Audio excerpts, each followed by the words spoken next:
Bonjour Simon, bonjour Arthur. Bonjour. Bonjour. Ravi de vous découvrir sur Tennis Actu. On vous a un petit peu suivi depuis notamment les championnats de France cette année avec la victoire d'Arthur en 11-12 ans. Récemment, c'est la victoire du Masters U12. Donc c'est aussi une belle performance à ton âge. Une année avec une victoire à l'Open Super 12 doré, une Mm. finale aussi par équipe au championnat d'Europe 11-12 ans. Donc une belle année. On peut parler d'un petit grand chelem des U12 pour toi cette année. Oui. Quel bilan tu tires de cette année, Arthur? Moi, je trouve que c'est une très belle année. Du début à la fin, j'ai été constant sur tous les tournois. Donc ça, c'est une belle progression. Et après, j'ai pris du plaisir aussi à jouer et à m'entraîner. Voilà. On va apprendre un peu à vous découvrir dans cette interview parce qu'on vous connaît pour l'instant très peu et c'est normal. Simon, du coup, vous êtes le père d'Arthur et vous êtes également son entraîneur. Comment ça se passe du coup pour lui sur les sessions d'entraînement, etc. Oh, ça se passe bien déjà. Effectivement, bon, je suis son papa et je suis son entraîneur aussi. Moi, c'est mon métier. Donc, je suis entraîneur de tennis, préparateur physique. Moi, j'ai toujours évolué plus ou moins dans la formation du joueur et dans le suivi sur le haut niveau. Donc, c'est pas quelque chose de nouveau. Après, avec Arthur, bon, c'est spécial parce que bon, c'est mon fils et on partage de très beaux moments au niveau des entraînements. Et on peut dire qu'on vit très bien ensemble, quoi. Vous êtes du coup basé au sud de Toulouse. Vous entraînez au Oui, Tennis Club Rocket à 20 kilomètres au sud de Toulouse. c'est ça. Du coup, vous entraînez aussi d'autres jeunes, c'est ça? Vous entraînez pas seulement votre fils. Je suis actuellement entraîneur de club. Donc, je travaille sur des soirées pour entraîner des joueurs de tout niveau.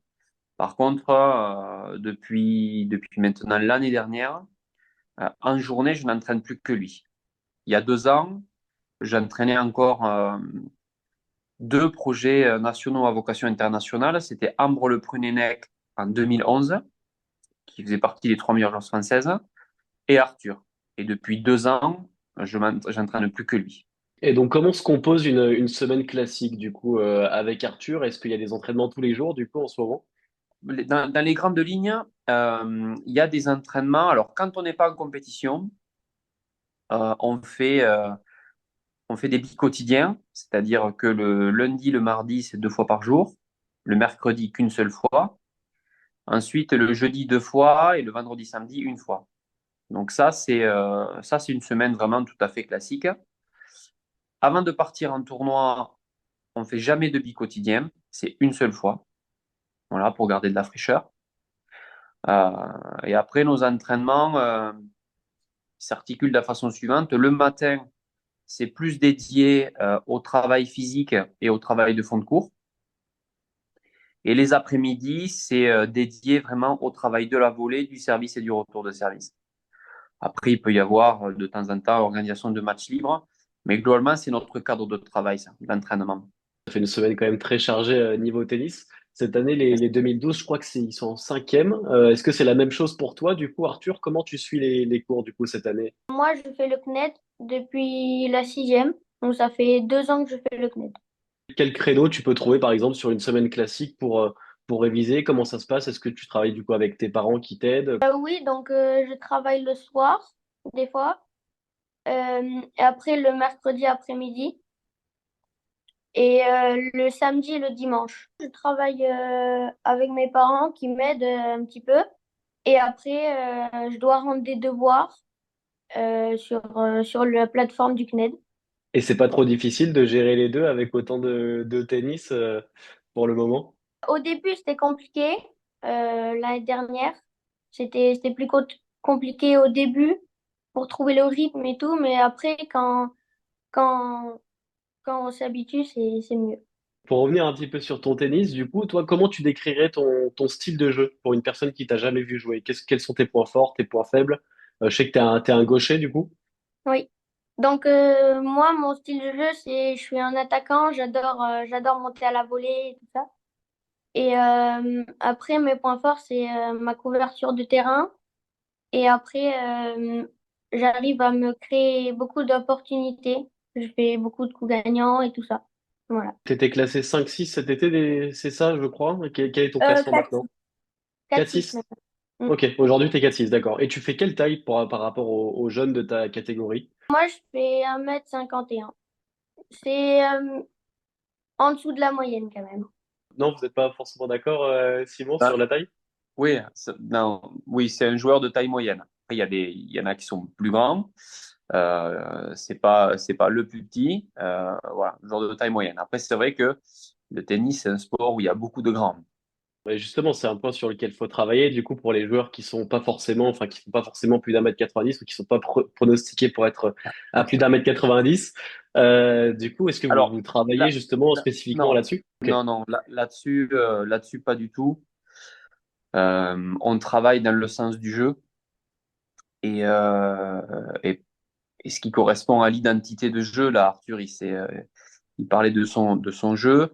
Voilà, c'est un joueur agressif, créatif, qui couvre très bien le court et qui va être capable de créer des points de rupture dans l'échange à plein de niveaux, c'est-à-dire en prenant tôt et frappant très fort, en étant très solide du fond, en étant prêt à déclencher l'amorti très tôt, en enchaînant au filet de loin ou au milieu du court. Donc voilà, après grand, petit, ça c'est pas grave. Et, C'est le jeu qui prime et puis après, bon, on verra bien. Hein. C'est pas le plus grand, mais c'est peut-être celui qui sert le mieux. Ce qui pour l'instant veut dire une chose, c'est que la qualité du jeu, elle est conditionnée par le travail.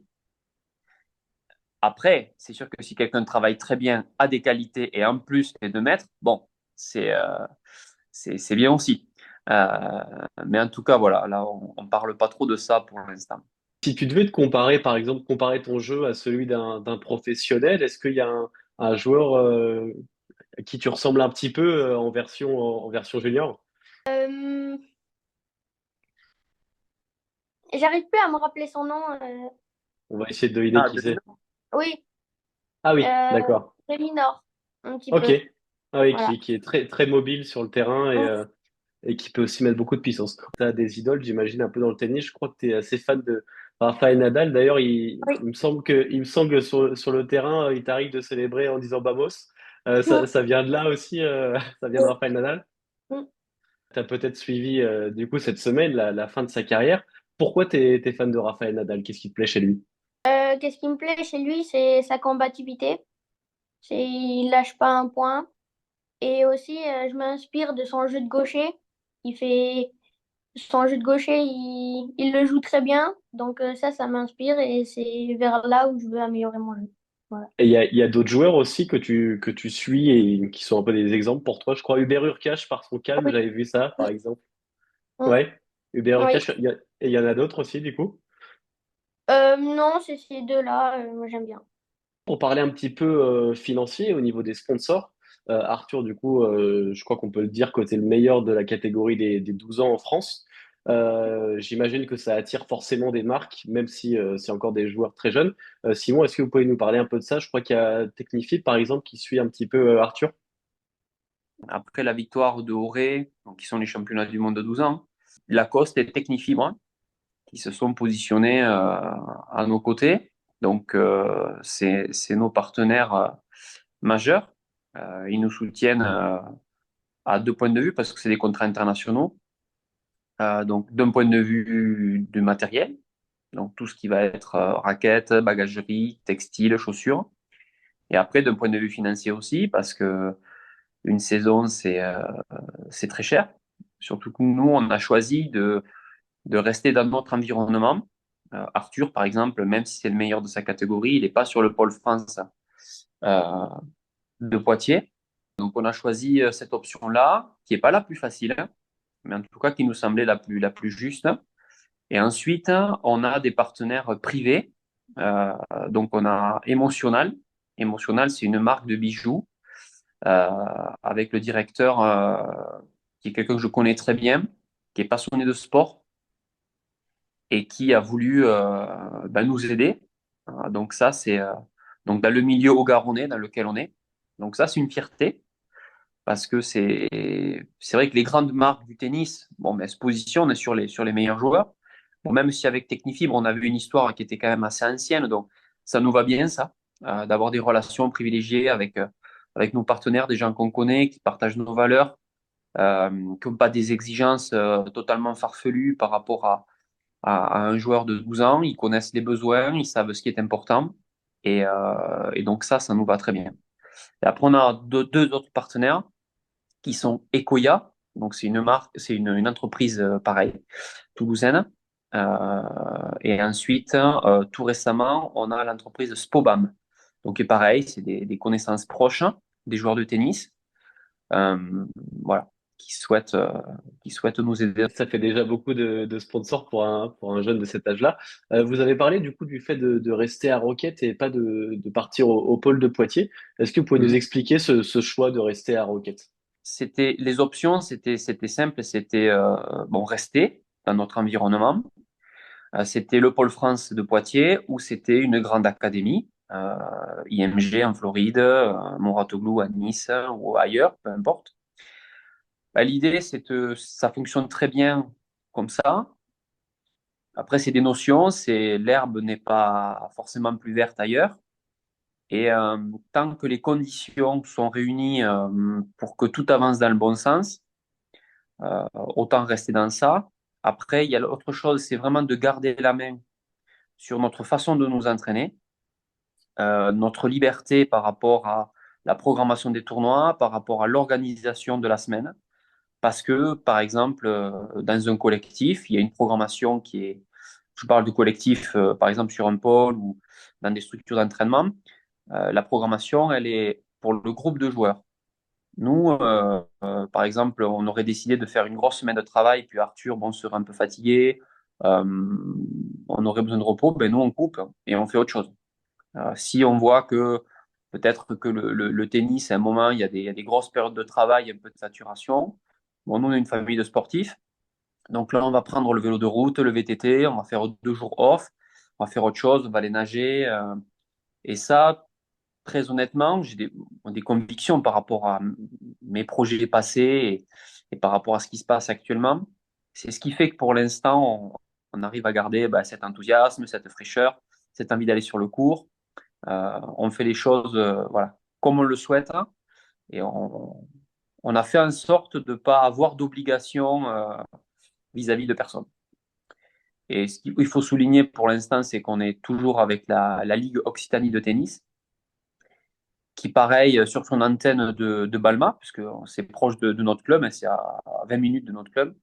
Donc, c'est un endroit où on passe aussi du temps, ben, nous laisse beaucoup de liberté par rapport à ça. C'est-à-dire que c'est nous qui gérons totalement notre programme d'entraînement, notre programme de compétition, euh, nos partenaires d'entraînement, la couleur un petit peu sportive qu'on amène à notre projet. Et ça nous va bien, ça. Et quelles peuvent être quand même les limites de rester dans un club de cette taille-là qui forcément n'a sans doute rien à voir avec Moratoglou par exemple.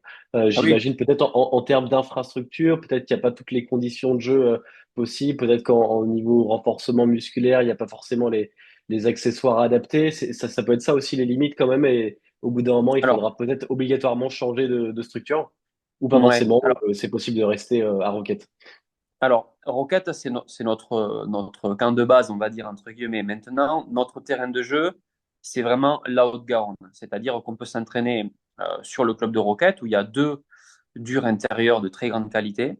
Après, il y a le centre de Ligue de Balma avec 4 terres couvertes, 3 durs extérieurs, une salle de fitness. Après, ça peut être tous les autres grands clubs avec qui on a tissé des liens. Le Stade Toulousain pour la terre battue, le TAC pour la terre battue, Balma, Colomiers. Donc, c'est des clubs à plus de 1 000 licenciés. Ce qui fait qu'en fait, on n'est pas figé dans un endroit. On a une possibilité qui est actuellement assez importante. C'est-à-dire, alors, toujours en gardant beaucoup d'humilité, mais sur Poitiers, par exemple, il n'y a pas de vraie terre. Voilà. Nous, ici, on a peut-être 10 terrains terre battue à disposition quand on le souhaite. On a peut-être une vingtaine de partenaires en seconde série qu'on peut appeler, avec qui on a tissé des liens. Alors, la particularité, c'est que moi, je suis aussi préparateur physique. Et dans le club de Roquette, je crois qu'il n'y a, il y a pas un endroit en France où il y a autant de matériel pour la préparation physique. Mais effectivement, c'est une question pertinente à laquelle on réfléchit, c'est-à-dire, ça demande ça, une bonne organisation. Arrivé à un certain moment, l'idée, c'est d'essayer de gagner du temps. Et c'est vrai que l'unité de lieu par rapport à une grande structure, c'est assez confortable. On va dans une grande académie ou dans un, pas forcément une académie, mais un centre d'entraînement où on peut trouver de la terre battue, du dur extérieur, du dur intérieur, des salles de fitness, une équipe médicale, des sparring nombreux, filles, garçons. Ça, c'est sûr que ça facilite la vie. Maintenant, mais pas au détriment de la liberté qu'on peut avoir, des choix qu'on peut faire. Donc voilà, c'est un équilibre délicat à trouver. Il y a aussi votre famille qui est là. J'imagine qu'il y a des frères et sœurs d'Arthur, par exemple. Oui, j'ai un frère qui fait ses études au Canada. Voilà. Ok, un grand frère du coup. Très Oui, grand un frère. grand frère. Voilà, Ok, mon ça épouse marche. qui est ici, hein. Et effectivement, ça, c'est très important aussi. Euh, Être déraciné, parce que c'est comme ça qu'il faut le dire, hein, parce que c'est la réalité. On a 12 ans, bon, très bien. Des structures se proposent, ça veut dire qu'on part tout seul, parce que actuellement, là, on ne paye pas l'entraîneur, puisque c'est moi. Et l'entraîneur, il est dédié à 100% à ce projet. Est-ce que ça serait le cas ailleurs? Je ne sais pas. Est-ce qu'on peut avoir ce lien émotionnel dans les moments difficiles, dans les moments heureux, quand on est très loin de chez soi? Je ne sais pas. Je ne pense pas, même pour le coup. Alors plus tard, quand on est plus grand, on le gère forcément mieux, je pense. Mais je crois que là, c'est un projet sportif, mais ça pourrait être un projet scolaire de haut niveau, ça pourrait être un projet dans une autre activité. Euh, L'intensité de ces projets ou de cette aventure fait que c'est bien quand on est entouré des personnes qui nous sont proches. Nous, on a la chance d'avoir nos familles, que ce soit du côté de mon épouse ou de mon côté, qui sont très proches aussi. Ce qui fait qu'on a un environnement très confortable, très bienveillant. Et puis, sortir du tennis est facile. Si on est dans un centre à l'année, bon, c'est-à-dire qu'il faut quitter le centre, rentrer chez soi, c'est compliqué, c'est coûteux au niveau de la fatigue. Nous, bon, une fois qu'on a fini l'entraînement, un quart d'heure après, il est à la maison, tranquillement, il peut vaquer à ses activités avec beaucoup plus voilà, de tranquillité qu'ailleurs. Avoir un environnement peut-être plus sain qu'ailleurs au final, en restant dans le cocon familial, quoi. Tout à fait. Ça, c'est quelque chose auquel on croit et c'est ce qui a motivé aussi notre choix. Et c'est intéressant aussi parce que je pense que ça se fait peut-être de moins en moins quand même des jeunes aussi talentueux qui finalement ne partent pas dans les différentes grandes académies et qui restent au final dans leur ville natale. Ça se fait de moins en moins au final. Alors, c'est vrai, pour parfois toutes les mauvaises raisons qu'on peut connaître. Je crois que là-dessus, alors il y a plusieurs choses. Il faut être pragmatique, hein, c'est-à-dire voir les choses comme elles sont et pas comme on aimerait qu'elles soient ou qu'on imaginerait qu'elles puissent être. Donc ça, c'est la première chose. Et puis, après, essayer d'être toujours ouais, au plus près de ce qui va fonctionner et de ce qui va bien pour nous. La saison prochaine, Arthur, tu partiras de chez les 13-14 ans du coup. Si je dis pas de bêtises, tu fêteras ton 13e anniversaire en janvier. Comment tu abordes la saison prochaine? Qu'est-ce que vous avez prévu comme compétition, comme rythme? Ça aussi, c'est quelque chose, c'est un point particulier. Arthur, c'est un des joueurs qui joue le moins euh, de son âge. Alors, c'est toujours pareil.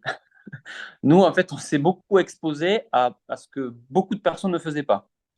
Et on nous a dit, non, mais attention, là, c'est pas ce qu'il faut faire ci, il faut faire comme ça. Bon, on s'est fait confiance par rapport à ce qu'on pense être juste. La compétition, c'est de la confrontation. Euh, Très honnêtement, c'est des convictions que j'ai. Tout le monde va vous dire on progresse en compétition. Non, en compétition, on devient juste un compétiteur, on ne progresse pas. Pour progresser, il faut travailler, il faut s'entraîner. Mais ça, c'est valable pour l'école, c'est valable pour la musique, c'est valable pour n'importe quoi. Si on fait des contrôles de maths tout le temps et qu'on ne travaille pas ses maths, on ne deviendra pas fort en maths. Ça, c'est une.